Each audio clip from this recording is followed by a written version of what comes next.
Shalom dan selamat pagi, selamat hari Minggu. Kita bersyukur hari ini Tuhan karuniakan hari baru di Minggu Raya, edisi Minggu 26 Oktober 2025.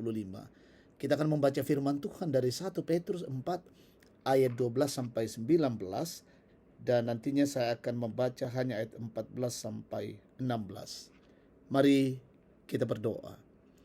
Kami mengucap syukur kepadamu Tuhan pagi yang indah ini. Terima kasih anugerah kasih dan berkat-Mu. Menikmati hari baru karunia-Mu Tuhan. Pagi ini kami rindu mendengar sabda Tuhan.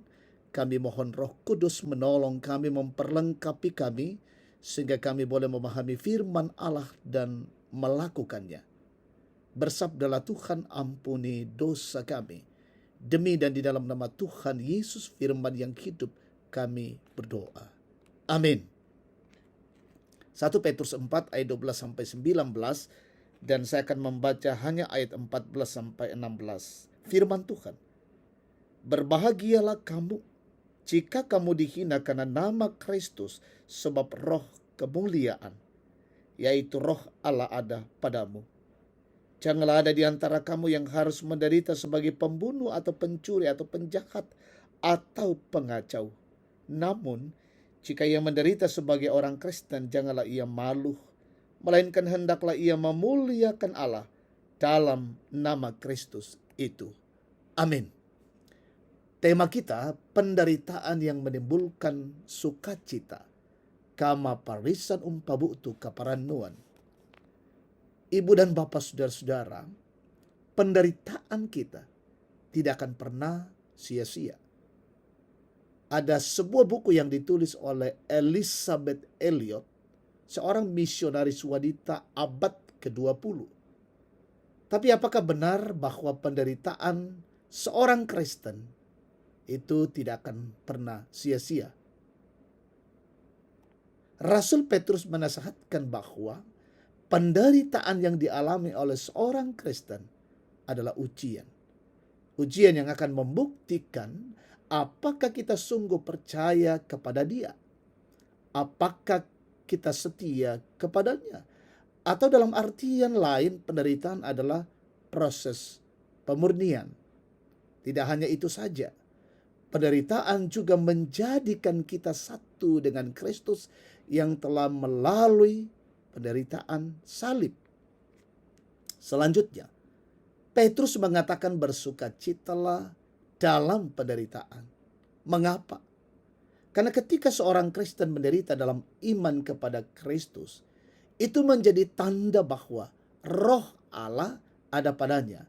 Dan itu juga menjadi bukti bahwa ia adalah umat Allah. Bersukacita dalam penderitaan juga adalah bentuk pengharapan tentang janji Allah akan kehidupan kekal. Bahwa penderitaan karena iman kepada Kristus tidak akan pernah sia-sia. Karena Kristus sendirilah yang akan datang menjadi hakim pada hari penghakiman kelak. Ibu bapak saudara-saudara, jadi jika kita setia dalam penderitaan ini, maka apa yang kita alami akan menimbulkan sukacita ketika Kristus akan datang kembali. Lalu bagaimana caranya kita dapat setia dalam penderitaan? Milikilah keyakinan bahwa penderitaan memang adalah pencobaan yang memiliki tujuan untuk menuntun kita pada kemuliaan Kristus. Mintalah kepada Yesus agar ia memberikan kita keberanian untuk setia dalam penderitaan karena iman kepadanya. Sebab ia memanggil kita untuk setia di dalam penderitaan. Terpujilah Kristus. Amin. Kita tundukkan kepala kita berdoa. Kami bersyukur Tuhan untuk lawatan-Mu pagi ini. Kami bersyukur untuk pemberitaan firman-Mu. Menjadi kekuatan bagi kami. Banyak hal yang kami temui dan jumpai dalam hidup ini yang bisa membuat kami menderita, bergumul, menghadapi perkara. Tapi di balik semuanya itu kami percaya ada pertolongan, ada tuntunan kasih dan pemeliharaan Tuhan. Minggu Raya ini kami mau jalani, persiapkan kami ya Allah Bapa untuk masuk dalam rumah-Mu dalam ibadah Minggu Raya. Jemaat yang beribadah, kami mohon Tuhan menuntun dan memberkati kami semua ibadah sungguh-sungguh menjadi sebuah ibadah yang memuliakan nama Tuhan. Bapa Sorgawi, kami bersyukur untuk kasih-Mu, sehingga kami mau menjalani kehidupan ini dengan penuh kasih dari Tuhan hari ini.